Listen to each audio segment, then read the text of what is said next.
મહેસાણા જિલ્લાના બહુચરાજી તાલુકાનું ચંદ્રોડા ગામ, જ્યાં પહેલા એરંડા અને કપાસ જેવા પરંપરાગત પાક ઉગાડાતા હતા, પરંતુ મજૂરોની અછત અને વધતા જતા ખેતી ખર્ચ વચ્ચે હવે ગામના લોકો પસંદ કર્યો છે એક નવો રસ્તો, તુવેરનો પાક. ઓછી મહેનત અને ઓછા ખર્ચે વધારે આવક આપતો આ પાક ખેડૂતોની પહેલી પસંદ બની છે. જાણીએ.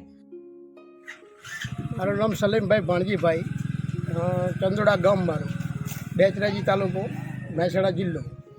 અમારા ગામમાં 1000 વીઘા તુવેરનું વાવેતર છે. તમારે પોતાના કેટલા વાવેતર વીઘામાં? મારે 50 વીઘાનું વાવેતર. એક વીઘામાંથી ખેડૂતને કેટલું મળી રહે?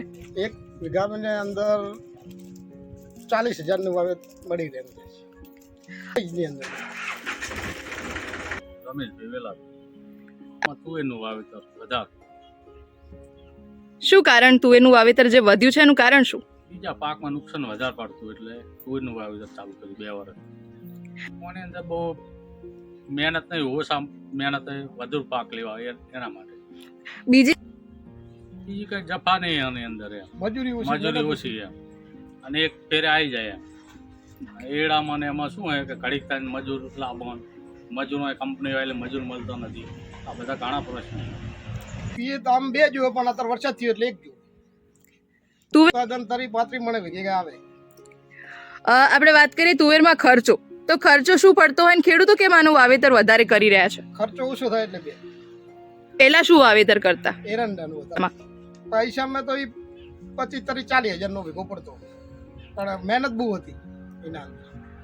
એની સરખામણીએ તુવેરમાં શું ફેર પડે? 50% જેવો.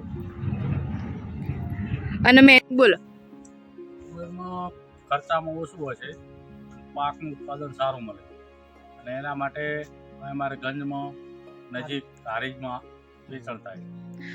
ભાવમાં તો લગભગ 1800-1500 40,000 રૂપિયા મળે. કશું નહીં થતું મને. એક બહુ બધો 1-2 પીક થાય ને પીતે ઓછા થાય જમીન. ઓકે. દવા, ઈયળું, મચ્છી એની ખાસ ધ્યાન રાખવું પડે. એ તો 500-700 ગ્રામ જેવું આવી. મહેસાણાના ચંદ્રોડા ગામના ખેડૂતો દર્શાવી રહ્યા છે કે સમજદારીથી પાકની પસંદગી કરીને ખેતીને વધારે નફાકારક બનાવી શકાય છે. તુવેરના પાકે ચંદ્રોડા ગામના ખેડૂતોને આપી છે નવી દિશા અને નવો આત્મવિશ્વાસ, જેના કારણે આજુબાજુના વિસ્તારના લોકો પણ તુવેરની ખેતી તરફ વળ્યા છે અને વાર્ષિક સારી એવી આવક તુવેરમાંથી મેળવી રહ્યા છે. રિંકુ ઠાકોર, લોકલ 18, મહેસાણા.